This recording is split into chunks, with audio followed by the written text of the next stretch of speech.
All right. Yeah. Thank you all for joining in. So I can see so many persons that have joined the call. Joy Faithful from Abuja. We have Esther from Lagos. I can see Blessing from Abuja. Yola, welcome to the call. So today we are going to be discussing social listening for brands that want to win. And for this conversation, we have two wonderful speakers on the call, and they will be walking us through the key things, getting to know what social listening is, and how brands can effectively use social listening to leverage the market. So yeah, but before that, let's quickly introduce our speakers. Our two speakers are Nifemi Aikomo and Mimi Edupolo. So for let me go ahead and introduce our speakers. So yeah, Mimi Odopolo, she's the country brand manager of Lipton Teas, and she's a seasoned marketing professional with over 7 years of diverse experience across communication, brand management, and advertising. She currently serves as the country brand manager at Lipton Teas and Infusion in Nigeria, where she leads strategic brand development and multi-channel marketing initiative. Mimi is skilled in managing branded content, crafting communication strategies, and executing high-impact advertising campaigns. She also brings valuable regional project management experience, combining planning, cross-functional team coordination, and effective stakeholder communication. Mimi is also very passionate about the future of brand storytelling, and she's particularly interested in transmedia storytelling and its role in shaping deeper and more meaningful brand connection. Hi, Mimi. Do you want to say hi to the audience? Hi everyone. Good morning. Well, good morning my time. Happy to be here. Okay, that's the wonderful voice of Mimi. Please, let's use our favorite emoji to welcome Mimi to the call. Please, our favorite emoji. Let's use our favorite. I can see all the clap, the flower. Thank you all. Thank you. Thank you. So yeah, we have our second speaker. Our second speaker is Oluwanifemi Aikomo. He is the strategy director at Impression Zone. Nifemi is a dynamic brand strategist who strives at the intersection of marketing, brand building, and entrepreneurship, with a career spanning through financial service, technology, FMCG, and energy. He has shaped and scaled brands across global markets, delivering award-winning campaigns, innovative product launches, and large-scale Pan-Africa events.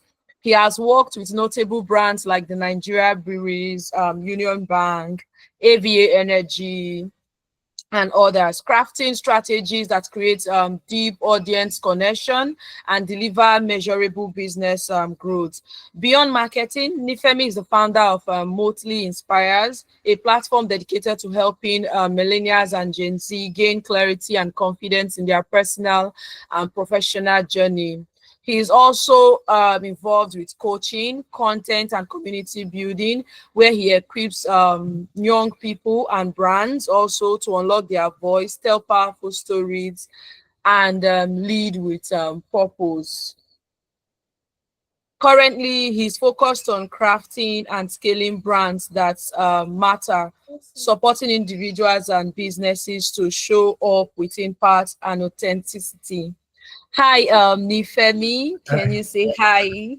Hi everyone. This bio is really long. Hi. Good. Please let's throw in our favorite Happy emoji morning. to welcome Nifemi to the call. Yeah, I can see all the lovely emoji, and Yeah, thank you all. Thank you all for that. Thank you. Thank you. I can see all your emoji. Emmanuel, blessing. I can see all your emoji. Thank you, Glory. Thank you. Thank you all for that. We see we are in for a very wonderful conversation, and we are definitely going to learn from this conversation today. So yeah, what we are going to be discussing this session is more like a panel session where we ask the speakers question. And the good thing is, as an audience on this call, you also can ask your questions, right? You can drop them on the chat session. I will also be going through the chat session. If there's any question, we can pick from the chat session. So yeah, but we have some questions we want to be asking our speakers as we go on. So yeah, firstly, let's start with Mimi. Hi, Mimi again. Yeah, our first question. Okay.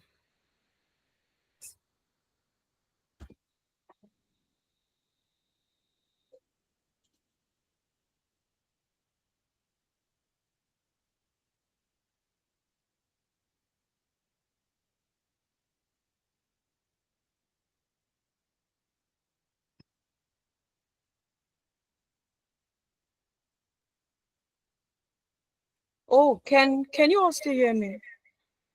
I can hear Oh, you now. You went off for a few oh, seconds. okay.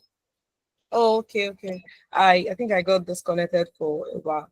So yeah, so our first question goes to let's start with Mimi. You know, they say ladies first, right? So let's start with Mimi.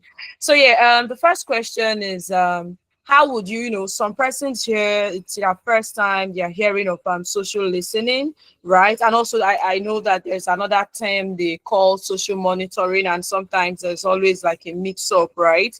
So yeah, how do you define social listening, you know, in your own words, so that people can easily understand it? And also, how do you differentiate it from social monitoring? Okay, thank you very much. You didn't introduce yourself, but I'm assuming that's Chinaza, right? Just so I know who I'm Okay. speaking with. Okay. Let me introduce myself. Hi everyone. My name is Chinaza, though I am behind the Impression Zone account, right? So yeah, my name is Chinaza Ilobike. I'm the content and insight person at Impression Zone, and I am the one anchoring this session. Yeah. Thank you. So back to our Okay. question. Yeah, should I go back to the question? No, it's fine. It's fine. I remember. Okay, Okay. okay. So let's start. So social listening, I would describe it or define it as tapping into conversations about things or topics or trends that are important to your brand, right? So it's just basically understanding what are the conversations, what are people saying, what are the trends, what's happening in connection with my brand or my category or whatever it is that I'm really trying to do some research on. It's a bit different from social monitoring because social monitoring it can be very defined as to what are they saying particularly to my brand, is more metrics driven, what are the numbers, what's happening with the campaign I put out, or how are people tagging my brand in particular. So it can be very singular in that sense. But social listening is broader, right? It's just trying to understand, and depending on the question I'm trying to answer, what's happening, what are people saying, what are the conversations. So that's how I would describe it. And it's more proactive, right? More long term than social monitoring, which can be, like I said, more numbers and for a particular campaign or for a singular brand. Yeah. Okay. Thank you so much for that, Mimi. So Mimi has defined that social listening is you understanding what is happening, right? Like what people are really saying.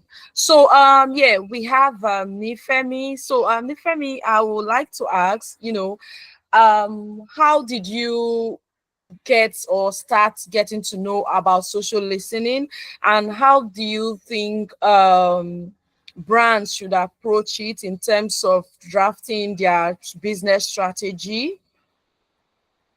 Okay. Thanks, Chinasa. Hi everyone. Good morning. I hope everyone is having a good morning so far. So, I would say that, interestingly, I wouldn't say that I found social listening because that would be a lie.